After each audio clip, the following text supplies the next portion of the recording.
como lo iban a degollar para que derramara la sangre por todas aquellas personas. Pero este cordero era el cordero de Dios. Por eso ya no es necesario nosotros poner en propiciación un toro, un macho cabrío, una paloma, cualquier animalito de los que se hacían ya no es necesario, porque Jesucristo en un solo sacrificio que Él hizo, lo hizo de una sola vez y para siempre, y así borrar los pecados de muchos. Por eso aquí dice este pasaje que a quien Dios puso como propiciación por medio de la fe en su sangre, fíjese, por medio de la fe en su sangre para manifestar su justicia. ¿Qué quiere decir que manifestar su justicia? Para manifestar Él la justicia sobre nosotros. ¿Qué es la justicia sobre nosotros? Que Él se puso para que nosotros no pasáramos nada, fíjese. Nosotros estamos limpios de todo pecado por su justicia. Porque Él así lo quiso. Porque Él ya desde antes de la fundación del mundo, Él ya lo tenía preparado. Porque Él sabía de antemano que nosotros éramos rebeldes, que nosotros éramos pecadores, teníamos ya una corrupción en nosotros, en nuestra mente y en nuestro corazón. Pero Él dice que Él es tan bueno. Fíjese bien lo que le voy a decir. Él es tan bueno que nosotros nosotros merecíamos que nos azotaran. Nosotros merecíamos que nos pasara todo lo que a Él le pasó y mucho más. Pero Él en su infinita misericordia, porque nos ama a nosotros, Él fue el que estuvo allí derramando la sangre. Él fue el que fue azotado, fue de muchas maneras fue avergonzado y hasta estuvo en la cruz del Calvario colgado en una cruz. Que en ese tiempo la persona que fuera colgada era porque tenía unos no pecados, pero era como si fuera el más de los peores de los asesinos, que fue el peor violador, el peor ratero, el peor todo. Era la persona que colgaban en la cruz. Pero fíjese, Él no debía absolutamente nada. Él fue colgado en la cruz siendo inocente. ¿Pero por qué lo hizo? Por amor a todas aquellas personas que acepten a Jesucristo. Por amor a todos nosotros. Por eso lo hizo. Siendo Él inocente de toda transgresión, de todo pecado, Él se puso en la cruz para que nosotros fuéramos salvos, para que nosotros fuéramos limpios, para que nosotros fuéramos redimidos por medio de su sangre cuando Él la derramó, cuando estuvo allí en la cruz del Calvario. Mire qué bueno es Dios.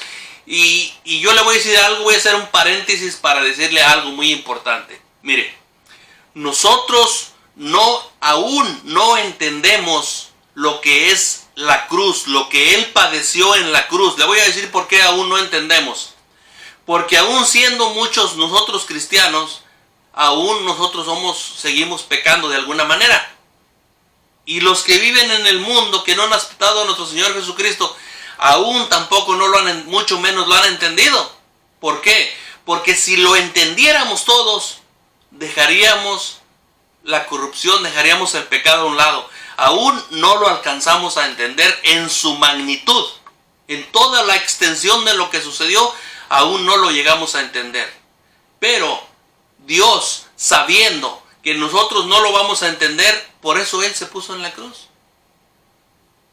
Yo por eso le digo, aún no lo llegamos a entender en toda su magnitud.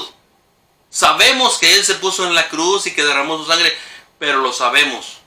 Pero aún no entendemos el precio que se tuvo que pagar para que Él estuviera ahí pagándolo por nosotros. Mire, le voy a leer otro versículo que está ahí mismo en Romanos 5:9, dice: pues muchos más, estando ya justificados en su sangre, por él seremos salvos de la ira. Fíjese, ¿cómo seremos salvos de la ira? De la ira de Dios seremos salvos. Mucha gente confunde la ira del anticristo con la ira de Dios. Y son dos cosas diferentes. La ira del anticristo va sobre todas aquellas personas que hacen culto a Dios y que son cristianos. Y la ira de Dios viene contra el mundo que no aceptó a su Señor a Jesucristo como su Señor y su Salvador, que son dos cosas diferentes. Entonces dice aquí, y seremos salvos de la ira de Dios. Pues si nosotros somos sus hijos, ¿cómo va a venir la ira de Dios sobre nosotros? De ninguna manera.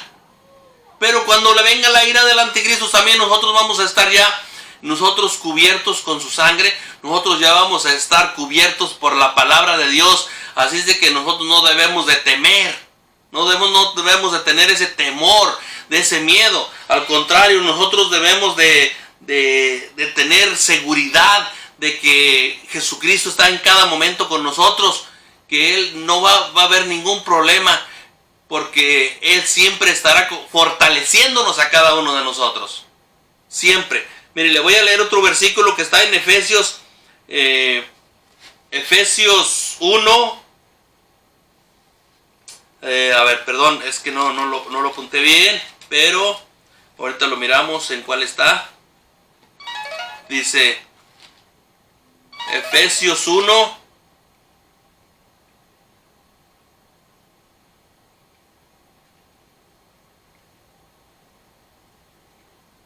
Efesios 1 dice, en quien tenemos redención por su sangre, es 1:7, dice, en quien tenemos redención por su sangre en el perdón de pecados, según las riquezas de su gracia. Mire, fíjese bien lo que dice, en quien tenemos redención por su sangre, el perdón de pecados según las riquezas de su gracia. ¿Cuáles son las riquezas de su gracia que nos dice allí en ese versículo?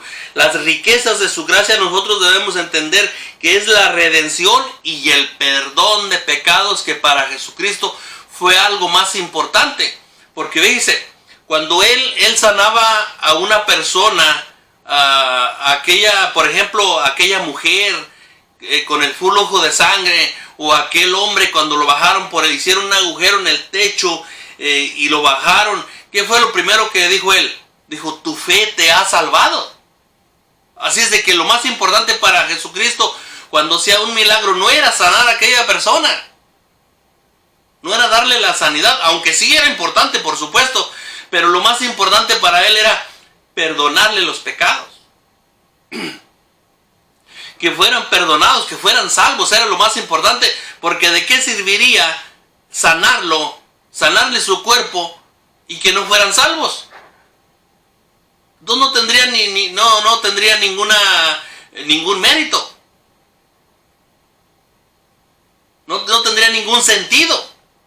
Pero lo más importante para Jesucristo era, antes de sanar, darles la salvación.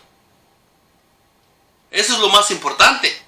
Por eso dice Efesios 1, en quien tenemos redención por su sangre, el perdón de pecados según las riquezas de su gracia. Porque esa es la gracia de Dios, que nosotros, sin haber hecho ningún esfuerzo, sin haber hecho nada, absolutamente nada, nosotros ya somos redimidos y perdonados por la sangre de Cristo.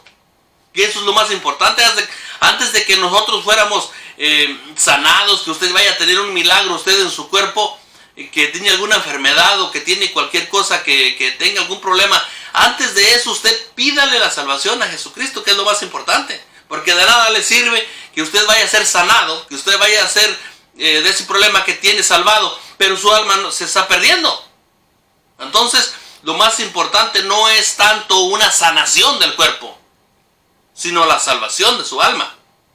Porque mire, déjeme decirle también que muchas personas, cuando tienen un problema o que tienen alguna necesidad corporal de una enfermedad, van a la iglesia para que oren por ellos, y las personas oran y a aquella persona se le solucionó el problema, aquella persona